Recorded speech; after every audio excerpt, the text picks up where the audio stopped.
Vous connaissez sûrement le proverbe « L'avenir appartient à ceux qui se lèvent tôt ». Je suis persuadée que tout le monde peut devenir une personne matinale et je sais que ça n'arrivera pas comme ça en un claquement de doigts, mais je sais aussi que ça signifie souvent mettre en place de nouvelles habitudes.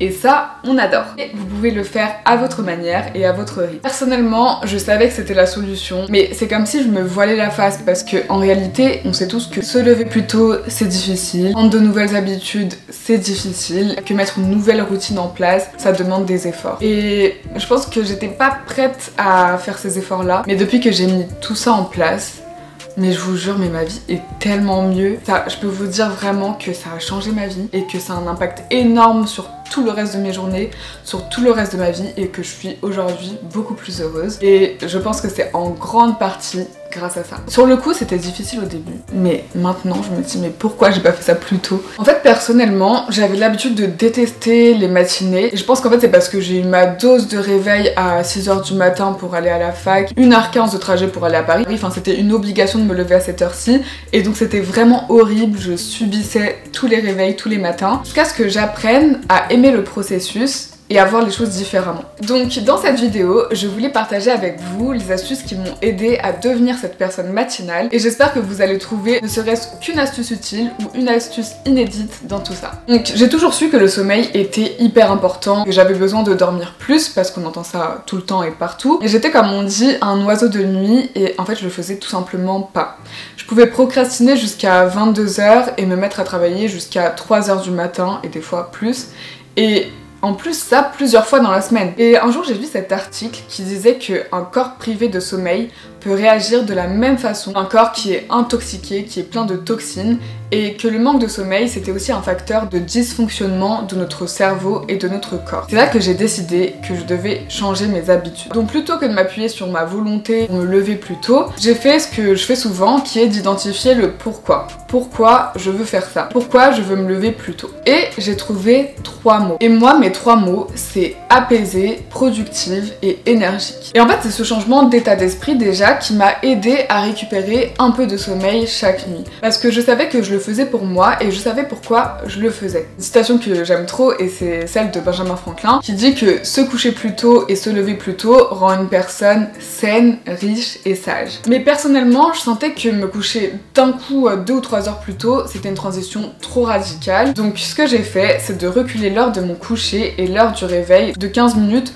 tous les quelques jours, tous les 2-3 jours, pour que mon corps puisse s'adapter. Mon prochain conseil est le fameux, c'est d'arrêter de snoozer. Donc c'est vrai que arrêter de snoozer c'était pas facile au début, mais ça valait vraiment le coup, parce que vous savez ce qu'on dit, tu actives le snooze, tu perds ta journée. Donc sincèrement je suis pas tout à fait d'accord avec ça, mais en tout cas, 2 choses m'ont vraiment aidé, c'est de poser mon téléphone de l'autre côté de la pièce et de changer ma sonnerie. Surtout ça, changer de sonnerie. Parce que maintenant je suis d'accord avec le fait que tu as une mauvaise sonnerie, tu passes une mauvaise journée. Parce que vous êtes réveillé avec un son strident, avec du stress, et comment vous voulez passer une bonne journée avec ça? Ça je pense que ça a vraiment un impact énorme. Mais donc maintenant j'ai toujours une sonnerie agréable qui me donne vraiment envie de me réveiller. Et en fait l'indicateur c'est de choisir un réveil, une sonnerie que vous pourriez laisser sonner sans l'arrêter, tellement c'est agréable. C'est une sonnerie qui vous réveille quand même. Parce que vous savez en fait que si vous vous réveillez avec un son strident, ça va provoquer un stress qui va durer longtemps dans la journée. Donc choisissez une sonnerie qui vous réveille mais que vous seriez capable de laisser sonner sans que ça vous agace. Pendant que la musique continue de jouer, continue de tourner, profitez-en pour vous étirer, pour vous asseoir et éteignez votre réveil et commencez votre journée sereinement au lieu de sauter directement du lit tout stressé. Maintenant on va parler de l'importance de la première heure. Je suis persuadée que la façon dont ma journée commence va déterminer comment va se dérouler tout le reste. Donc si vous vous rappelez, j'ai mentionné juste avant que je voulais des matinées qui soient apaisantes, énergisantes et productives. Et quelque chose que j'utilise depuis très longtemps pour m'aider à créer ce sentiment de productivité dès le matin, c'est les podcasts ou les vidéos YouTube. Pendant que je me maquille et que je fais ma skincare, c'est la chose qui m'accompagne depuis des années maintenant. Concernant la musique, je réserve plus pour les week-ends ou pour les trajets à pied. Les livres audio aussi c'est trop bien, mais en fait choisissez à chaque fois un contenu qui vous inspire et qui vous plaît vraiment, qui vous motive et qui vous nourrit.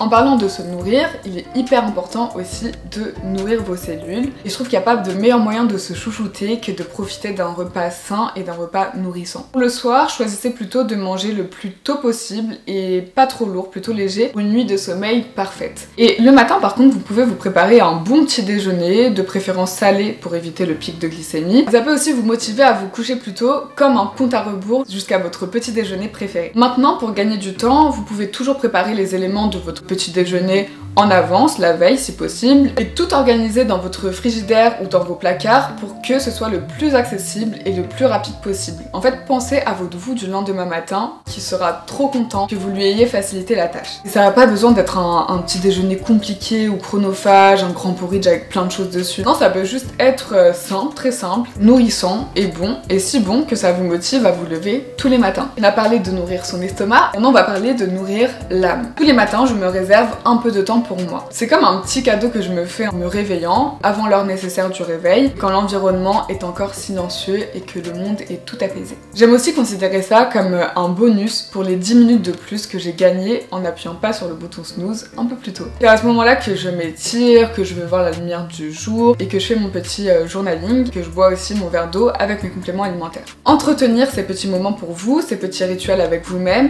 avec même juste quelques minutes, quelques minutes d'activité, qui vous font plaisir, qui vous font du bien. C'est ce qui va vous faire adorer vos matinées et ce qui va faire des personnes les plus sceptiques, des personnes matinales. Maintenant, je voudrais vous parler de la mise en place d'objectifs. On va s'intéresser au rôle essentiel que les soirées jouent et mettre certaines choses en place pour devenir une personne matinale. Donc, la veille, j'aime bien prendre 5 minutes pour écrire quelques objectifs ou projets pour le lendemain. Vous pouvez vous en donner 3 maximum. En fait, ça va vous donner des raisons d'être impatiente à l'idée d'être au lendemain et c'est aussi ce qui va vous aider à vous lever plus tôt et vous assurer une journée plus productive. Et j'ai remarqué personnellement que quand je saute cette habitude, je vais plus facilement céder à la tentation du snooze. Et même si j'essaye de me rappeler ce qui me motive au réveil, on est d'accord que c'est plus compliqué que si vous aviez tout noté la veille. Ça peut être tout ce que vous voulez. Regardez cette vidéo que vous attendiez tant, commencer un nouveau livre, regarder le dernier épisode de votre série préférée, faire du sport, tout ça dans l'objectif d'être hyper enthousiaste à l'idée du lendemain qui arrive et de nous donner vraiment envie de nous lever le lendemain matin. J'aime aussi m'organiser pour être efficace, donc par exemple préparer mes vêtements la veille, pour éviter de devoir prendre une décision le matin et de fatiguer mon cerveau dès le matin avec ça. On connaît tous l'agacement qu'on a de ne pas savoir quoi mettre le matin, de changer de tenue plusieurs fois. D'ailleurs, ça peut être une vraie source de motivation de refaire votre garde-robe, avoir hâte de vous réveiller et porter ces nouvelles tenues que vous adorez tant. Donc, le soir, faites tout ce que vous pouvez pour faciliter la vie de votre vous du lendemain matin. Préparez votre sac, rangez votre bureau, rangez toutes les affaires qui traînent, mettez tout à sa place, remplissez votre bouilloire si vous faites du thé, pour que vous n'ayez rien de pénible, rien de chiant à faire. Le matin, on veut que du kiff, on veut que faire ce qui nous plaît. Et ensuite, on répète. Toute cette routine, tous ces rituels sont pour moi aujourd'hui totalement naturels. Et si naturels maintenant que j'y pense même plus. C'est devenu des habitudes qui sont ancrées dans mon quotidien. Et au final, je trouve que même si ma routine est souvent la même, ça m'ennuie pas du tout. Au contraire, ça me demande plus aucun effort de réflexion et j'ai beaucoup plus hâte de me lever, tout simplement parce que je sais à quoi m'attendre. Et en fait, je sais que c'est mon moment, un moment qui consiste à faire des choses qui me donnent de l'énergie, qui me plaisent et qui me motivent. Et au final, une routine qui m'assure des réveils qui sont apaisants, énergisants et productif. Et maintenant, bien sûr, je m'attends pas à ce que vous fassiez tout ça. En fait, c'était seulement un aperçu de comment j'en suis arrivée à devenir une personne matinale. La question que je vous pose aujourd'hui, c'est plutôt de savoir quel rituel vous aiderait à vous réveiller plus tôt. Moi, personnellement, ça a été la reprise du sport le matin. En fait, maintenant, je me réveille limite 1 heure plus tôt que ce que je devrais. Comme ça, j'ai le temps, déjà, j'ai le temps de mettre ma tenue. Je suis pas pressée par le temps. Et en fait, le fait de faire du sport, je sais que ça m'aide à atteindre mes objectifs physiques, mais aussi mentalement, ça me fait énormément de bien. J'avais besoin de me ressentir forte aussi et c'est beaucoup passé par là parce que vous savez, quand vous n'avez pas la force mentale forcément, au moins vous savez que vous développez une force physique et ça m'a trop aidé. Et moi personnellement, c'est ça qui me motive à me réveiller le matin, c'est de faire des séances de sport que j'aime, que j'aime vraiment en fait, que j'ai hâte de faire. Maintenant, je suis curieuse de savoir, vous, est-ce que vous êtes plutôt une personne du matin ou plutôt une personne du soir? Ou est-ce que vous étiez comme moi une personne du soir et vous êtes devenue une personne matinale? Ou est-ce que vous aimez trop les nuits pour les sacrifier? Et est-ce que vous avez d'autres astuces ou des conseils à partager? Dites-moi tout ça dans les commentaires en dessous, je vous répondrai bien sûr, je réponds à tout le monde. Et si vous avez trouvé cette vidéo utile, peu importe comment, n'hésitez pas à liker cette vidéo, ça soutient toujours ma chaîne quand vous le faites et surtout ça me fait toujours énormément plaisir. Merci beaucoup d'avoir regardé cette vidéo, je vous souhaite de profiter à fond de vos prochaines matinées, abonnez-vous, je vous dis à la semaine prochaine, bisous.